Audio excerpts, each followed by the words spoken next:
Doctor, படத்துல இந்த மாதிரி மாவு தண்ணியெல்லாம் கொட்டி ரொமான்ஸ் பண்ணா அதை ரசிக்க தோண மாட்டேங்குது டாக்டர். அதெல்லாம் யாரு கிளீன் பண்ணுவான்னு தோணுது டாக்டர்.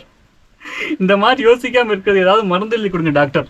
ஆமாங்க, எனக்குமே அப்படிதான் தோணும். இவ்வளவு மாவு வள்ளி கொட்டி சண்டை போட்டு விளையாடுறாங்களே, இதெல்லாம் யாரா கிளீன் பண்ணுவா அப்படிங்கிற மாதிரி தான். தண்ணியெல்லாம் வீட்டுக்குள்ள கொட்டி அதில் வந்து நீச்சல் அடிச்சு விளையாடுவாங்க. இதெல்லாம் யாரா தொடச்சு விடுவா?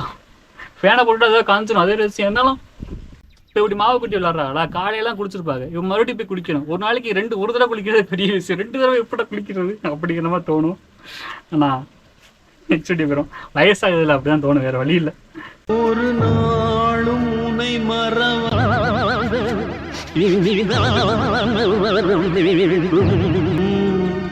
உறவாலும் நம்ம சும்மா இருந்தாலும் தாத்தா சும்மா இருக்க விட மாட்டாது போல நம்மள.